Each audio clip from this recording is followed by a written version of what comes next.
하나님의 말씀 사도행전 1장 8절 다 같이 한 목소리로 읽겠습니다. 시작. 오직 성령이 너희에게 임하시면 너희가 권능을 받고 예루살렘과 온 유대와 사마리아와 땅끝까지 이르러 내 증인이 되리라 하시니라. 아멘. 사랑하는 주님, 우리가 주님의 말씀 앞에 서게 하시니 감사합니다. 이 말씀을 통하여 주님의 사랑 만나게 하시고 주님의 그 사랑 안에서 우리 자신이 누구인지 알게 하시며 또 우리를 향한 주님의 그 마음, 또 세상을 향한 주님의 마음 가운데서 우리의 소명과 사명을 발견하게 하셔서 그 가운데에서 살아가는 우리들이 될 수 있도록 은혜 허락하여 주시옵소서. 주님 이 시간에 하늘문을 열어주시며 주의 성령으로 충만하게 임하여 주시옵소서. 운행하여 주시옵소서. 말씀을 전하는 종을 붙잡아 주시고 주님의 성령의 능력으로 또 큰 확신 가운데 그리스도를 주님의 마음을 선포하게 하여 주시옵소서. 예수님의 이름으로 기도합니다. 아멘. 예수께서 겟세마네 동산에 올라가 기도하십니다. 내 아버지여, 만일 할만하시거든 이 잔을 내게서 지나가게 하옵소서. 그러나 나의 원대로 마시옵고 아버지의 원대로 하옵소서. 이것은 진액을 소비하는 그런 기도였습니다. 천사가 와서 주님께 힘을 공급했어요. 땀방울이 핏방울처럼 땅에 떨어져서 고였습니다. 예수님께서는 이 땅에서 오직 아버지의 뜻을 따라서 사시고 그 가운데 행하셨습니다. 그리고 이제 마지막 과업이 남았습니다. 그것은 십자가입니다. 이 십자가의 고난이 단순히 육체적인 그런 고통이었다면 어쩌면 예수님께서 이 정도로 힘들어하시지는 않았을 것입니다. 그러나 예수님이 지실 십자가, 그 십자가에는 더 큰 의미의 고통과 더 큰 의미의 죽음이 기다리고 있었습니다. 그것은 영적인 죽음, 하나님과의 분리와 하나님의 진노를 경험하시는 그런 것입니다. 예수님은 죄가 없으셨어요. 그렇지만 온 세상의 죄를 짊어지시고 죽으셔야 했습니다. 타락한 인류가 마땅히 받아야 할 아버지의 진노의 심판이 십자가에 달리신 그 예수님께 쏟아부어질 것입니다. 태초부터 깊은 사랑의 관계로 연결되었던 그 완전한 공동체, 그 완전한 사랑의 관계인 그 삼위일체의 관계가 일시적으로 끊어질 것입니다. 이것은 예수님도 감당하기 어려운 일이었고 가능하면 피하고 싶으셨던 일이었습니다. 그렇지만 이것까지 순종해야 아버지의 뜻을 이루는 것입니다. 예수께서는 진액을 쏟는 기도를 3번 하신 후에 자리에서 일어나셨어요. 그리고 십자가를 향하여서 전진하십니다. 예수께서는 체포되시고 모욕적인 신문을 당하십니다. 침뱉음을 당하시고 조롱을 당하시고 또 무시무시한 채찍질의 고문으로 피투성이가 되신 그분은 이제 자신이 매달릴 나무를 메고 골고다로 올라가십니다. 사람들은 그 주위에서 그 마치 예능이라도 보듯이 막 즐기면서 야유하고 조롱합니다. 로마 군인들은 커다란 못으로 예수님의 손과 발을 꿰뚫어서 나무에 매달았습니다. 그리고 창으로 옆구리를 찔리실 때 예수님의 그 옆구리에서는 상처에선 물과 피가 쏟아져 나왔죠. 예수님께서 숨지셨을 때 그를 미워하던 사람들과 또 하나님의 원수는 자신들이 이겼다고 생각했습니다. 그러나 죽음은, 사망은 주님을 삼킬 수 없었습니다. 오히려 예수님 안에 있는 그 생명이 사망을 삼켜버렸습니다.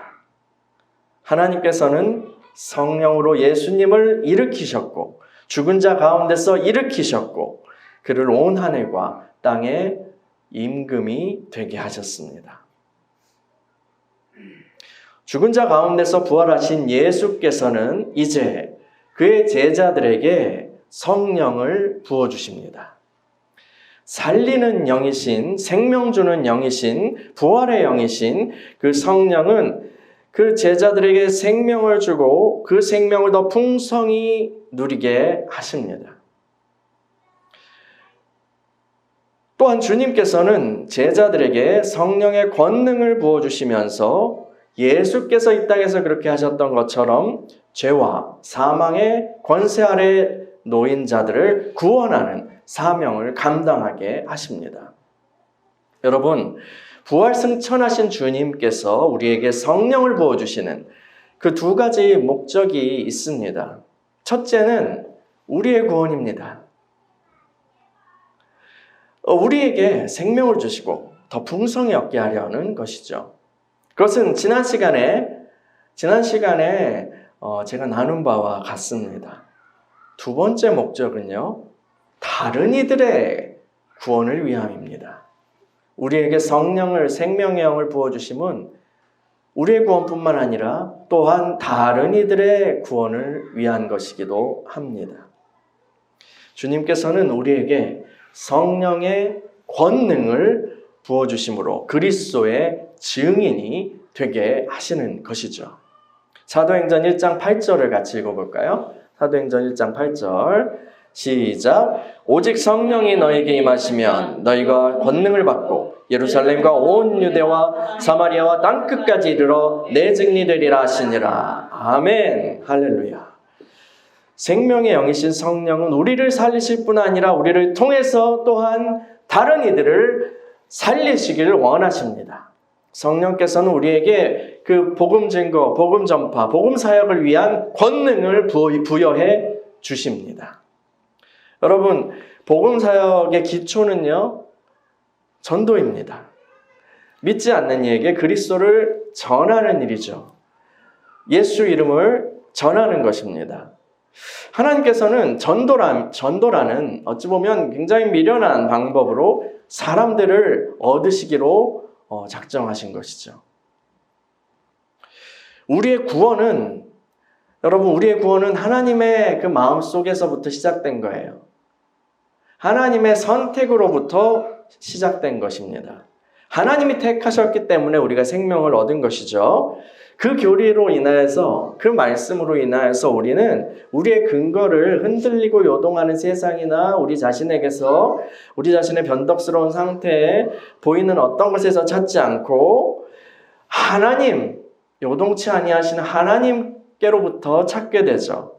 우리는 우리의 생명의 근거, 구원의 근거가 하나님의 선택으로부터 있다는 것을 알고 그것을 믿음으로 안정감과 또 평안을 누릴 수 있는 것입니다. 그런데요, 이 선택의 교리를 잘못 적용하는 경우가 있습니다.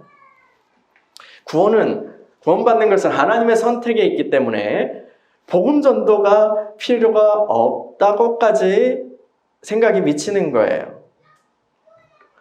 그래요. 이렇게 생각하는 거예요. 왜 그러냐면 결국 하나님이 선택한 자는 생명 얻을 거고 하나님이 버린 자들은 멸망할 거니까 이렇게 생각하면서 복음 안 전해도 생명 얻을 자는 생명 얻고 죽을 자는 죽겠지 이렇게 생각하는 거예요. 그런데 이것은 선택의 교리를 잘못 적용한 것입니다. 이 선택의 교리는 전도의 맥락에 적용하면 안 됩니다. 여러분, 올바른 교리적 명제라도요, 그것이 올바른 위치에, 전체 교리에서 올바른 위치의 맥락에 있을 때에, 그리고 그 맥락에, 올바른 맥락에서 적용될 때에 우리에게 유익을 줍니다. 그것이 벗어나게 되면 뭔가 어긋나게 되는 거죠. 여러분, 성경은요, 믿음은 어디서 난다고 해요? 들음에서 난다고 해요. 그리고 들음 하나님의 말씀으로 말미암는 거죠. 하나님의 말씀을 들음으로 믿음이 생긴다고 이야기합니다. 복음을 전하는 사람이, 그래서 복음을 말하는 사람이 없으면 아무도 듣지 못합니다. 아무도 듣지 못해요. 그럼 아무도 믿지 못하고 아무도 구원받지 못하는 거예요. 하나님께서 그 하늘의 그 천사들에게 복음 전파를 만약에 맡기셨다면 보다 더 효율적이었을지도 모르겠어요. 왜냐하면 천사들은 시키는 일은 그냥 아주 훌륭하게 잘 감당하잖아요. 그런데 하나님께서는 이 복음을 전파하는, 그리스도를 증거하는 영광의 사명을 그분의 교회에게 맡기셨습니다. 그분의 교회에게, 믿는 이들에게요. 왜냐하면 우리가 이 땅에서 그리스도의 몸이기 때문입니다. 그리스도의 몸. 우리가 주님의 손과 발입니다. 그리고 입입니다. 여러분, 우리가 머리 대신 주님의 몸이에요. 우리가 움직이지 않으면 아무것도 일어나지 않는 거예요. 하늘의 뜻이 이 땅에 이루어질 수 없는 거예요. 우리가 어떤 사람의 구원을 바란다면 하나님이 그곳에 천사를 보내시기를 바라서는 안 됩니다. 물론 아주 특이한 경우 하나님이 막 꿈에 어떤 사람에게 이슬람권이나 아니면 인도의 힌두권이나 이럴 때 하나님이 그 천사로 꿈에 이런 식으로 나타나셔서 주님을 알게 하시고 또 이런 식의 이야기들이 있지만 그것은 아주 희귀하고 일반적인 경우가 아닌 것이죠. 그런 경우에도 결국은 그 믿는 이들과의 접촉을 통해서 그 교회 안으로 세례를 받고 또 자라가게 될 수 있는 거죠. 우리가 어떤 사람의 구원을 바란다면 하나님이 그 사람에게 천사를 보내시기를 바라서는 안 돼요. 1차적으로요. 일반적으로요. 천사를 보내시길 바라서는 안 돼요. 우리가 어떤 이의 구원을 바란다면 사람이 가야 돼요. 우리가 가서 복음을 전해야 됩니다. 교회가 가서 복음을 전해야 해요. 그러지 않으면 아무도 복음을 들을 수 없는 것입니다. 전도는요, 쉬워요, 어려워요? 쉽지 않아요. 쉽지 않습니다. 전도는 마음 편하게 마실 나가듯이 할 수 있는 일은 아닙니다. 왜냐하면 우리는 적대적인 세상 가운데 있기 때문이죠. 믿지 않는 자들은 여전히 흑암의 권세 아래 매여 있습니다. 여러분, 출애굽기에서 히브리인들이 그 애굽에서 바로의 노예로 살았던 것처럼, 노예 상태로 그렇게 압제당했던 것처럼 말이에요. 믿지 않는 사람들은 여전히 흑암의 권세 아래 있는 거예요. 하나님께서 바로에게 모세와 아론을 보내셔서 이 히브리인들을 놓아달라라고 그렇게 얘기했을 때 바로가 쉽게 놓아주었나요? 출애굽기 읽어보셨죠? 쉽게 놓아주었나요? 네, 예배를 드리신다고요? 그러면 제가 거절할 수 없죠. 자, 데리고 다 가세요. 바로가 이렇게 나왔나요? 그렇지 않았습니다. 허락해주지 않았어요. 그리고 더 완고하게 얘네들이 편하게 해주니까 꾀가 나가지고 이상한 수를 쓰네 하면서 더 억압하고 더 힘들게 했죠. 더 그 억압의 줄을 조였습니다. 히브리인들, 이스라엘 사람들이 어떻게 그 노예 생활에서 해방될 수 있었어요? 어떻게 해요? 하나님의 그 능력의 손에 신나게 얻어 터진 후에 그 후에야 바로는 마지못해서 이스라엘을 놓아주게 됩니다. 놓아준 후에도 끝까지 이제 쫓아오죠. 여러분, 전도는요, 흑암의 권세와의 대결입니다. 마귀에게 매여서 종노릇하고 있는 이들을 구출해 오는 거예요. 출애굽을 한번 바로의 입장에서 생각해 보자고요. 히브리인들은요, 그 지금 애굽의 처음에 위협이 되기도 했지만, 그러나 꽉꽉 눌러서 이제 노예처럼 부리고 있단 말이에요.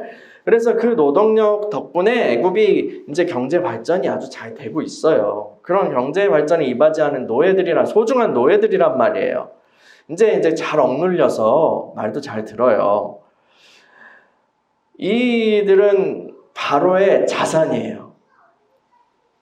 그런데 대뜸 처음 보는 신의 이름으로 모세가 예전에 좀 친하게 지냈던 그 모세가 와가지고 40년 만에 나타나가지고 내놓으라고 하니까, 그 귀중한 자산을 내놓으라고 하니까 여러분이 바로였다면 마음이 어떠셨을 거예요? 짜증나죠. 짜증나죠. 이런 진상이 어디 있나, 이런 거지가 어디 있나 이렇게 생각할 거예요.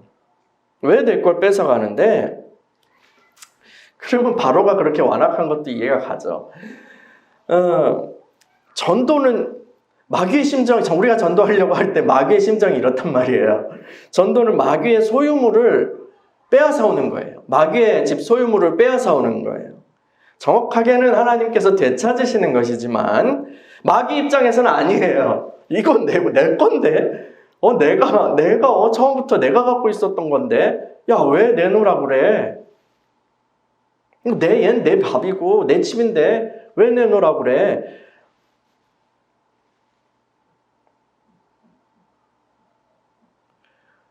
마귀가 말 잘 듣는 그런 애들을, 그리고 이렇게 자기 뜻대로 그렇게 부리는 그런 애들을 뺏기고 싶겠어요? 그렇지 않습니다. 순순히 놓아줄 리가 없죠. 어떻게든 막으려고 하고, 아예 어떻게든 전도하는 사람을 방해하려고 하고, 전도하려고 이렇게 틈타는 그런 사람들을 증오하겠죠.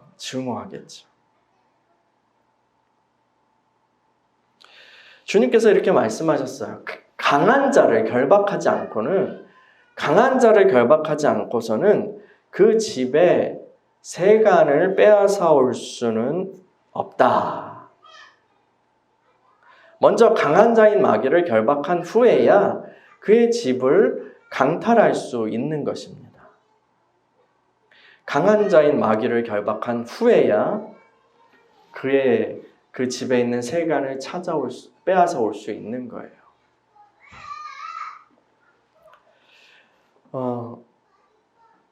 우리 시아 얘기를 또 해볼까요? 시아가 이제 하나님을 반해서 막 자랑하고, 하나님, 너 하나님 믿니? 막 이러면서 자랑하고, 아이들한테 그렇게, 또 막, 하나님 믿어야 돼, 하나님 좋은 분이야 하고 막 선포하고 그랬다고 그랬잖아요.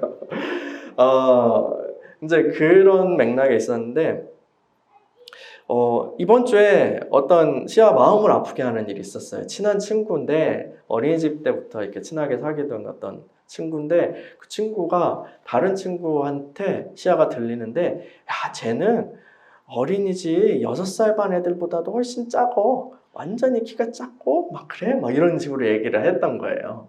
그러니까 시아는 되게 좀 부끄럽고, 속상하고, 마음이 상했죠. 그래서, 이걸 어떻게 위로해 줄까 하면서 가정 예배를 드리면서 이렇게 그랬는데, 하나님께서 마음을 주시는 게, 이제 그 시아가 하나님을 전하고 선포하고 자랑하고, 특별히 그 친한 친구는 막 교회도 같이 가자 이렇게 했던 친구거든요. 부모님 반대해서 안 됐지만, 이제 그런 걸 하기 때문에 시아를 그 원수가 무너뜨리려고, 마음을 위축시키려고 그렇게 하는구나라는 깨달음이 마음에 왔어요. 그래서 시아에게 이런 거 같다고 설명을 하고, 그렇지만 우리가 그 마귀에게 져서는 안 돼. 하나님이 너한테 계시고 하나님의 능력이 너에게 계시니 너는 그 마음이 큰 사람이야. 나는 크다. 이렇게 나는 강하다. 그렇게 같이 막 소리치고 하고, 또 이제 그 친구를 미워했던 마음에 대해서 용서하고 싶니? 이렇게 하니까 처음엔 잘 못하더라고요. 그런데 나중에 근데 용서할게 이렇게 하고 또 기도하고 같이 그렇게 은혜를 받는 시간이 있었습니다. 가정 예배를 통하여서요. 아이들의 세계에서도 정말 그 통해서도 그 복음을 전하고 하나님을 증거할 때 그렇게 막 넘어뜨리려고 하고 그러죠. 그런데 정말 복음을 들고 나가는, 그렇게 정말 원색적인 복음을 들고 나가는 그런 사람들에게 마귀가 가만히 지켜보고 있을 리가 없습니다. 그리고 또한 그 사람을 그렇게 위축시키지 않는다고 하여도 그 어떻게든 영혼을 빼앗기지 않으려고 그 전쟁, 어떤 강력한 그런 전쟁 모드로 돌입할 거란 말이에요. 그래서요, 복음의 증인이 되기 위해서 사람들을 주님께서 얻으시게 하기 위해서는 이 마귀의 권세, 또 귀신들을 제압할 능력이 있어야 하는 것입니다. 우리들에게요. 그리고 주님은 성령을 통해서 우리들에게 그 권능을 부여해 주시는 것입니다. 누가복음, 사도행전의 저자와 누가복음의 저자는 같잖아요. 그래서 누가잖아요. 이 누가복음 3장에 보면요, 예수님이 세례를 받으십니다. 세례 요한에게. 그때 성령이 임하시죠. 성령이 임하시고 또 4장으로 넘어가면 그 성령께서 예수님을 광야로 이끌고 가세요. 광야에서 예수님은 금식하시고 또 마귀의 시험을 당하시죠. 그리고 능히 그것을 이기십니다. 시험을 이기신 예수님께서는 성령의 능력으로 갈릴리로 돌아가셔요. 그 누가복음의 표현에 성령의 능력으로 갈릴리에 돌아가셔서 본격적으로 공적인 사역을 시작하십니다. 말씀을 선포하시고 가르치시고 또한 그럴 뿐만 아니라 귀신을 쫓으시고 병을 고치심으로 하나님의 나라를 증거하십니다. 예수님은 홀로 이 사역을 감당하시지 않았어요. 누가복음 9장에서는 예수님께서 12제자를 부르세요. 혼자서 이렇게 하시다가 12제자를 9장에 오면 12제자를 부르시고 그들에게 무엇을 주시냐면 귀신을 제어하는 권세를, 그리고 병을 고치는 능력과 권위를 주시고 전도하러 보내세요. 10장으로 오면요, 이 제자의 수가 70인으로 늘어납니다. 확장돼요. 주님께서는 70인에게도 뱀과 정갈을 밟으면, 뱀과 정갈은 악한 그런 영들의 어둠의 세계에 있는 그런 존재들의 상징이죠. 뱀과 정갈을 밟으면서 원수의 모든 능력을 제어할 권능을 주세요. 그리고 사역하게 하십니다. 그리고 이제 쭉 가서 예루살렘에 가시고 십자가를 지시고 부활하시죠. 누가복음 24장 49절에 보면 부활하신 주님께서 이렇게 말씀하세요. 제자들에게 너희들 위로부터 능력으로 입혀질 때까지 예루살렘에 머물러 있어라. 그렇게 누가복음은 끝맺고 이제 사도행전의 이야기로 넘어가는 거예요.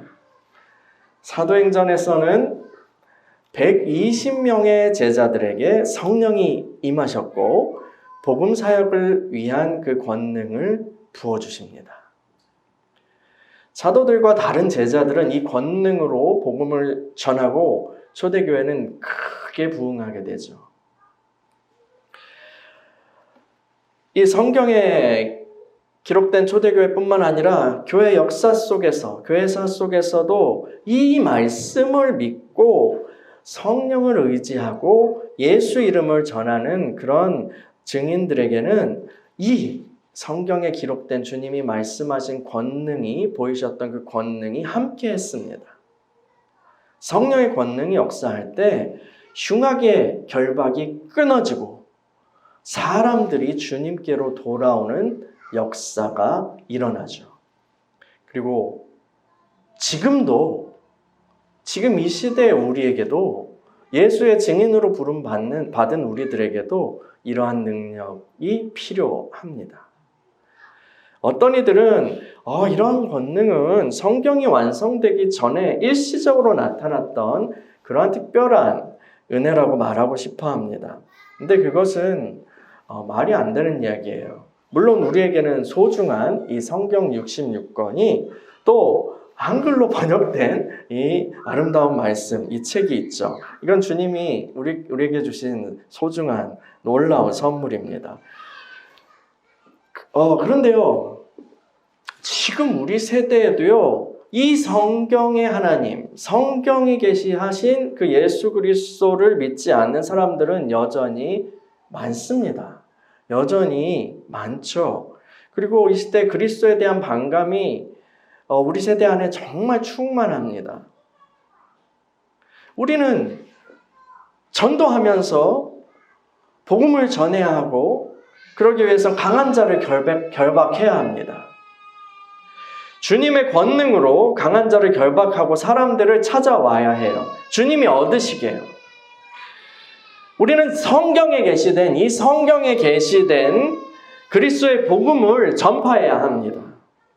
그 그리스도께서는 이 성경에 기록된 그 그리스도께서는 어제나 오늘이나 동일하십니다.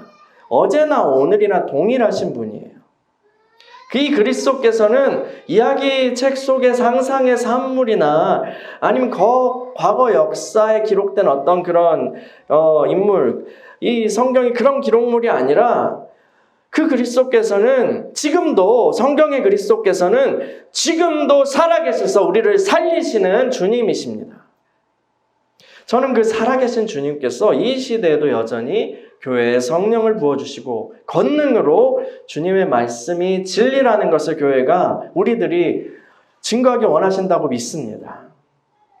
그래서 성경과 성령의 권능 이런 것들을 자꾸 양립불가한 것으로 이야기하려는 거, 그걸 싸움 붙이려는 그런 것은 마귀에게 속는 것입니다. 성경은 명백히 말하고 있습니다. 오늘 우리가 읽었잖아요. 오직 성령이 너에게 임하시면 너희가 권능을 받고 예루살렘과 온 유대와 사마리아와 땅끝까지 이르러 내 증인이 되리라. 아멘. 마귀가 원하는 것은요, 어떻게든 많은 사람이 자기와 함께 멸망하는 거예요. 자기의 운명은 멸망이라는 걸 알고 있죠. 근데 어떻게든 같이 죽자는 것입니다. 더 많이 같이 죽기를 원하는 거예요. 그렇게 해서 어떻게 해서든 회심을 막고 또 전도한 전도자의 전도를 막죠.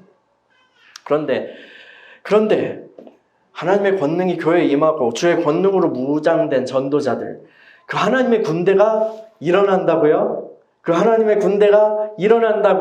마귀에게, 주님의 원수에게 그것만큼 끔찍한 일이 없습니다.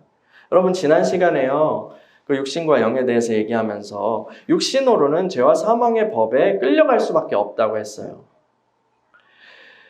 오직 생명의 영의 능력으로만 그 지옥에 끌어당김, 죄에 끌어당김을, 그 법을 이기고 하나님을 기쁘시게 할 수 있다고 이야기했습니다. 내면적 변화에서도 그렇고 이것은 복음 전도에서 사역에서도 마찬가지예요. 인간의 지혜와 힘, 자연인의 육신의 지혜와 힘으로는 마귀와 귀신들을 이길 수 없습니다. 타락하고 심각하게 망가지긴 했어도 이 존재들은, 이 어둠의 세력들은 과거에 천사였던 존재예요. 과거에 하나님의 천사였던 존재예요. 육체의 능력으로 감당할 수 있는 존재가 아닙니다. 인간의 지혜로 이길 수 있는 존재가 아닙니다.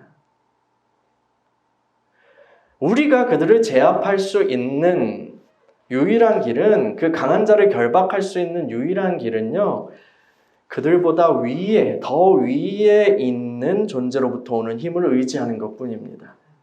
그럼 어떻게 해요? 미국을 의지해요? 그거 아니죠. 하나님의 성령의 권능이 아니고서는 어둠의 세력을 제압할 수 없는 것입니다. 오직 성령의 권능으로만 강한 자를 결박하고 그 세간을 늑탈할 수 있는 것입니다. 사람들을 찾아올 수 있는 거예요. 생명으로 그렇게 끌어당길 수 있는 것입니다. 여러분, 주님께서는요, 우리를 부르시고 생명을 주셨어요.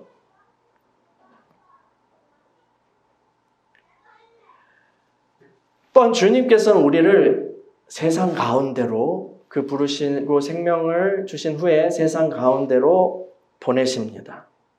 우리를 살린 그 복음의 말씀을 모든 사람들에게, 또 모든 민족과 나라들에게 전하라고 하십니다.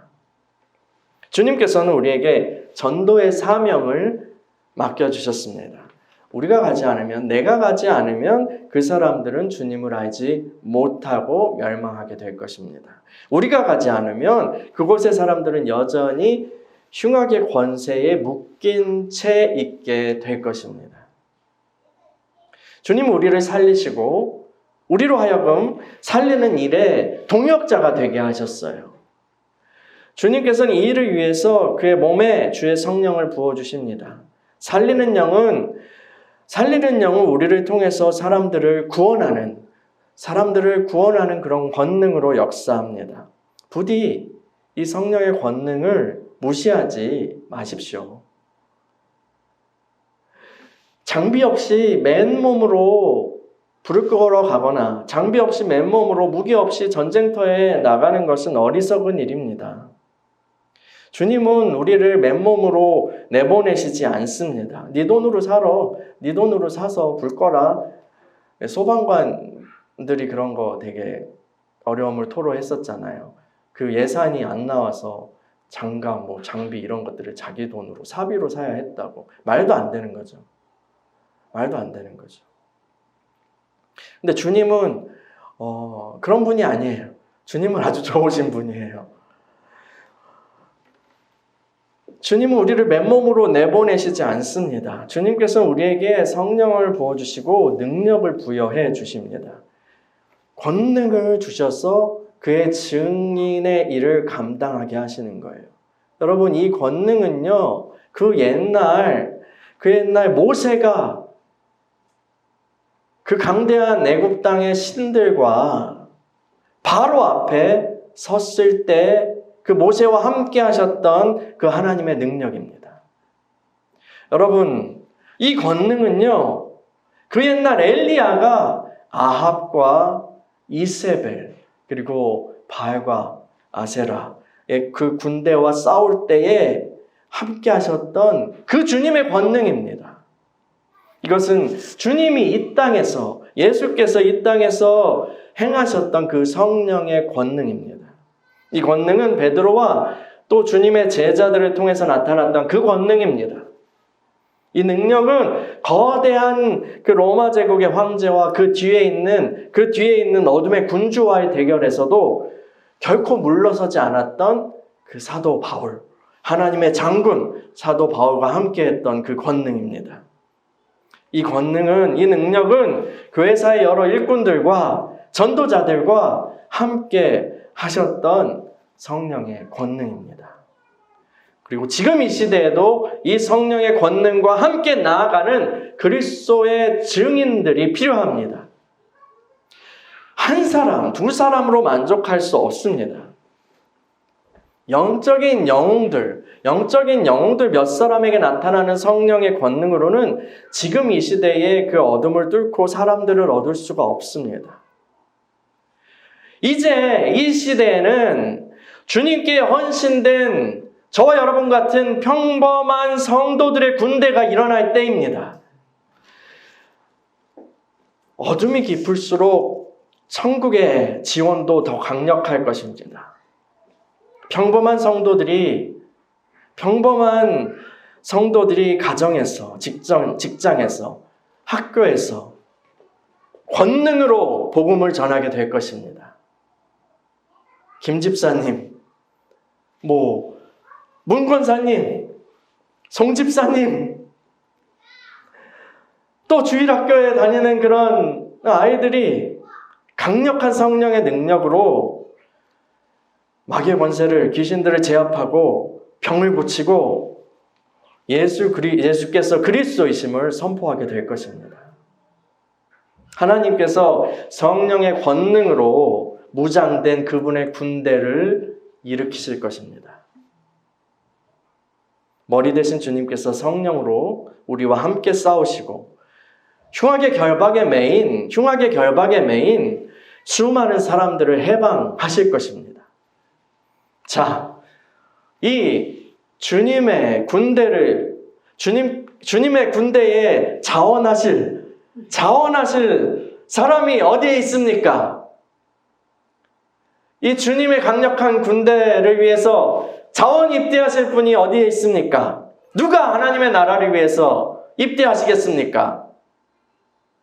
전도하는, 권능으로 전진하는 주님의 군대.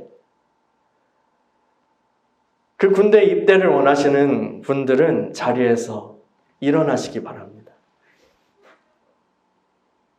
그리고 하나님 앞에 지원서를 올려드립시다. 자, 저를 따라서 한마디씩 기도하는 거예요. 사랑하는 주님, 나에게 생명 주시고 그 생명 전하라고 하시니 감사합니다. 나를 주님의 증인으로 불러주시니 감사합니다. 약속하신 성령을 나에게 부어주셔서 주님의 권능으로 무장시켜 주시고 복음을 전하게 해주세요. 이 시대 하나님의 부흥을 위한 그 하나님의 군대에 내가 지원합니다. 주님, 나를 사로잡으시고 능력을 주시고 사용하여 주세요. 내가 여기 있습니다. 나를 받아주세요. 예수님의 이름으로 기도합니다. 아멘. 할렐루야. 이 시간에 우리 찬양하고 기도했으면 좋겠습니다.